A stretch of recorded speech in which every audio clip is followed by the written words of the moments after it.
Joe, what are your thoughts on Bagnaia not taking the championship despite more Grand Prix wins than all the other riders combined this year? It's so interesting because we're going to talk about, you know, Martin being the champion, remembering the season, and I feel it's going to be forgotten that Pecco Bagnaia got 11 wins this year. Yes, we know this is the second year with the sprint format. All the riders knew the rules. I mean, we saw Pecco Bagnaia. He was a good sportsman today, but I just got to feel like you just know it's like you got the pace, you got the bike. In a traditional season, as you said yesterday, Josh, this championship would have been over 3 or 4 races early. But now with the sprint races, this just adds another element.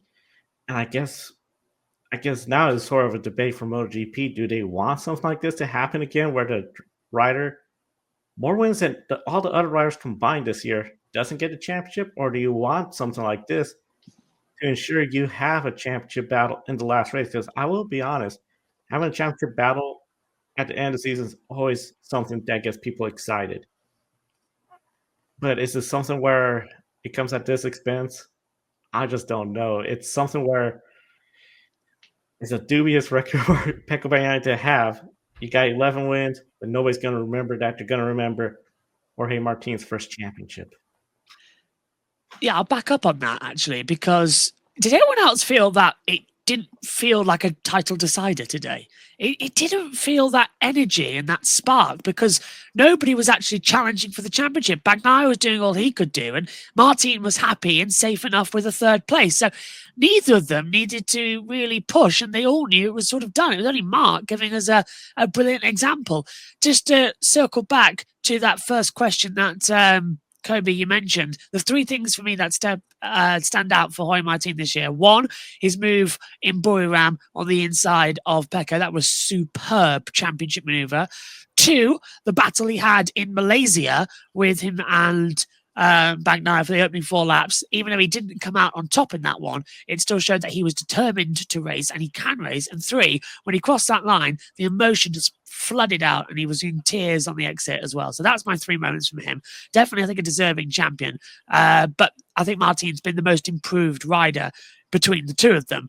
Over the season as well. Bagnaia's just made too many mistakes. And to circle back to this question, that's what people are going to remember him for this year. Not the 2 championships he's won in 22 and 23, but the amount of mistakes that means he's lost the championship in 24, crashed so many times, so many lost points, so many crucial and critical moments have gone down. And it's mainly been in the sprint races. And that's where Martin soared. Martin has gained all these points in the sprints. He's been on the podium 16 times this year. And now 17, and we've had 11 victories for Pecco. So it's mad. And I think for MotoGP to try and avoid this in the future, there's no really way they can. They've opened up the lion's den now, and Pandora's box well and truly can't put the lid back on. It's now, we've got sprints. They're going to decide a championship at one point. We've already seen it in Formula One, and it's going to be pretty much how close can you get next year with everybody all over the place. I'm expecting that to play a bit more of a factor because every point is going to matter. With the Ducati strong Super 8 being split up and spread to all different teams, everybody stands a chance next year. And with the engines being frozen as well going in 26, it's just going to continue getting closer and closer. Yeah, for sure. And I think, as fans and viewers of MotoGP and people who cover the sport like we do, that's only great for all of us because we'll get to enjoy more parity. Won't see anyone running away for the championship. And like you said, Josh, every point is going to matter. And Josh, you weren't on when Joe and I talked about this, but we liken the points you get from the sprint races to the stage points. We see in NASCAR that it all matters and all of that. And when you look at it on paper, and you see that Pecco Bagnaia has 11 Grand Prix race wins, and then you have Jorge Martin who only had 3. You're wondering how on earth did he lose the championship winning so many races? But the thing is with Jorge Martin, on our grid tonight shows when we're doing the pick one, we always call him the king of the sprints, and that's basically what it came down to. Pecco Bagnaia wasn't as strong as Jorge Martin when it came to the sprint races, and that's really what made the difference was Jorge Martin showing up on Saturdays and getting the job done. Yeah, Pecco Bagnaia, was a lot stronger in the Grand Prix, but at the end of the day, Martin was very consistent with getting those points, getting those wins, getting those good finishes on Saturday, and that ultimately is why he is this year's MotoGP world champion. And some people may not like all the sprint race. I remember we didn't really like it at first because it was putting a lot of wear and tear on the riders.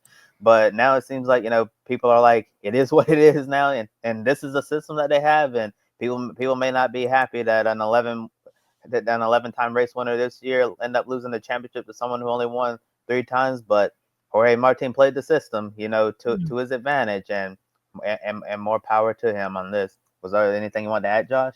Yeah, to put it into comparison, that's 11 Grand Prix victories in effectively 40 races, and he has won about 6 sprints. So that's about 17 out of the 40 has been won by Pecco. And if you look at the other way around, Martin has, I think, won 15 out of the 40. So it's those sprints again that keeps closing up as well. And it's just constantly dragging. But yeah, the stats this year are balmy to look back. If people are going to look back on this season and say, well, he should have won. And then they're going to go, why didn't he win?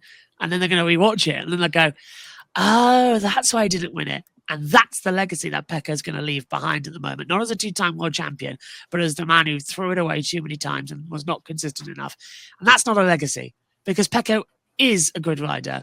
But I don't think we're going to see it until next year when he faces Marc Marquez.